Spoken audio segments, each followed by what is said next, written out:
Selamat malam, salam sejahtera untuk kita sekalian. Shalom.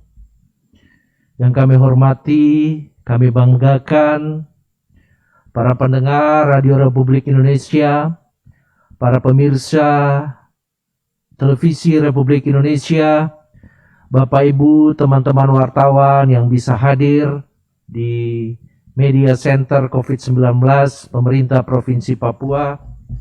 Hari ini, hari Minggu, tanggal 23 Agustus tahun 2020, kami tim Satgas COVID-19 akan menyampaikan perkembangan terkini menyangkut upaya-upaya besar kita semua dalam penanganan COVID-19 di Provinsi Papua.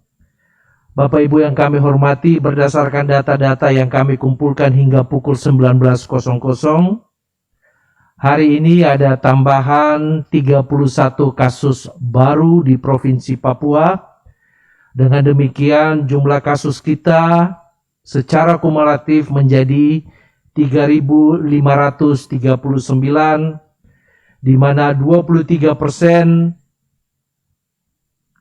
saat ini dirawat atau mencapai angka 812, dan puji Tuhan angka kesembuhan kita naik.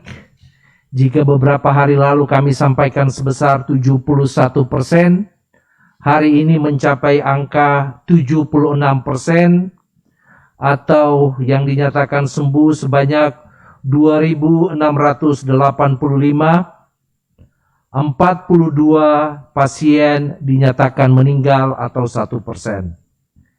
Hari ini tercatat jumlah kasus kontak erat sebanyak 2.667 dan suspek sebanyak 854 dan kasus probable kita sebanyak 23. Dan 34.415 sampel telah dilakukan pemeriksaan hingga hari ini, baik dengan metode PCR maupun tes cepat molekuler. Bapak Ibu yang kami hormati dan kami muliakan, tambahan 31 kasus hari ini berasal dari Kota Jayapura sebanyak 29 kasus, dan Kabupaten Mimika sebanyak 2 kasus. Kontak erat kita bertambah 115 yang kesemuanya berasal dari Kabupaten Mimika. Sementara kasus suspek kita hari ini bertambah 18 yang berasal dari Kota Jayapura 1 orang, Kabupaten Mimika 9 orang, Jaya Wijaya 7 orang, dan Bovendigul sebanyak 1 orang. Dapat juga kami sampaikan bahwa kasus kesembuhan kita hari ini bertambah sebanyak 211, di mana Kabupaten Mimika bertambah 4 orang dinyatakan sembuh, Kota Jayapura sebanyak 206, dan Kabupaten Merauke sebanyak 1 orang. Dengan demikian, jumlah kasus yang dinyatakan sembuh menjadi 211 orang untuk hari ini. Bapak Ibu yang kami hormati, hal yang menggembirakan pada hari ini sebagaimana tadi telah kami sampaikan bahwa angka kesembuhan kita secara perlahan-lahan bergerak naik. Jika dalam 1,5 bulan kemarin berada pada posisi 50-an%, saat ini dengan pertolongan Tuhan dan kerja keras dari semua petugas-petugas kesehatan dan didukung oleh partisipasi aktif dari seluruh masyarakat, angka kesembuhan kita telah mencapai angka 76%. Ini adalah keberhasilan kita bersama yang harus tetap kita pertahankan.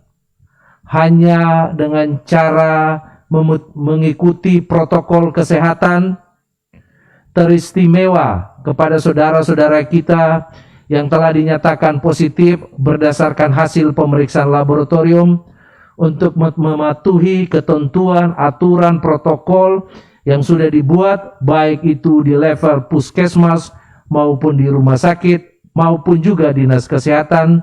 Jikalau saudara-saudara memilih untuk melakukan isolasi mandiri atau juga masuk di dalam karantina terpusat atau harus dirawat di rumah sakit, maka harapan besar daripada Satuan Tugas COVID-19 Provinsi Papua, Bapak Ibu mengikuti, mematuhi, dan melaksanakan semua protokol-protokol yang telah disampaikan oleh petugas-petugas kesehatan. Hal kedua yang juga menjadi penekanan kami di malam hari ini menyangkut kepada upaya-upaya memulai proses belajar mengajar. Kami tetap menyampaikan hal-hal penting yang harus menjadi pertimbangan bagi para pengambil kebijakan dalam hal memulai proses belajar mengajar. Yang pertama, kami mengingatkan kembali bahwa keselamatan dan kesehatan anak didik menjadi hal yang prioritas. Yang kedua, pembukaan proses belajar mengajar harus dilakukan secara bertahap. Bertahap dalam hal ini bermakna bahwa para pengambil kebijakan harus mengetahui dengan sangat baik semua fasilitas, semua kondisi real yang ada di setiap sekolah yang akan dibuka.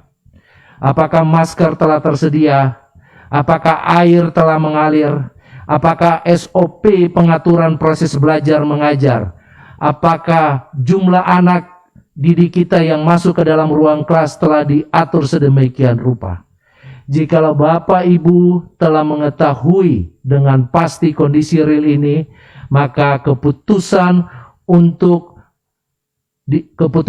membuka proses belajar mengajar juga harus ditambah dengan pertimbangan dari orang tua maupun komite sekolah. Jikalau kita mampu mengkolaborasikan semua hal-hal ini, maka tim Satgas percaya tidak akan ada penularan virus ini kepada anak didik kita. Dengan melakukan kolaborasi serta meminta belas kasihan daripada Tuhan, kami percaya jikalau proses belajar mengajar ini kita mulai, maka anak-anak kita akan sehat, anak-anak kita akan selamat, anak-anak kita tidak akan tertular dari COVID-19. Demikian yang bisa kami sampaikan pada malam hari ini. Saya jaga ko jaga saya, kita orang semua selamat. Tuhan Yesus memberkati Indonesia, Tuhan Yesus memberkati Papua. Shalom.